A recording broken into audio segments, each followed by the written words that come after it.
Дорогие братья и сестры, в нашем храме помимо святых образов и чудотворных икон хранятся такие святыни, как частицы мощей святых угодников Божьих.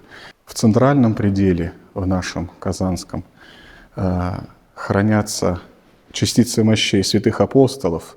Это апостол Андрея Первозванного, апостолов первоверховных Петра и Павла, апостолов Луки, евангелиста и врача, апостола Фомы, уверившегося прикосновением десницы в ребра Спасителя, и других апостолов Матфея, Иакова, Зеведеева, Варфоломея и Варнавы.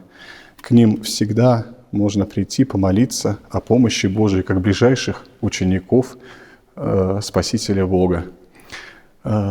Также здесь хранится частица мощей одной из первых мучениц нашей христианской церкви.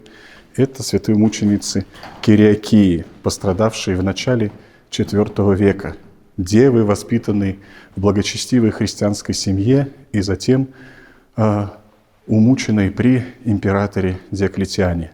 И, конечно же, можно к другим частицам мощей приложиться, спустившись в наш пещерный храм.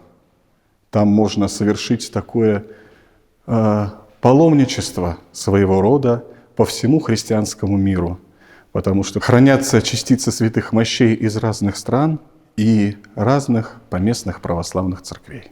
И, конечно, по вере православной церкви, даже малая часть мощей, которая где-либо находится, и, как в нашем случае, в нашем соборе Казанском, это полнота присутствия конкретного святого в конкретном месте.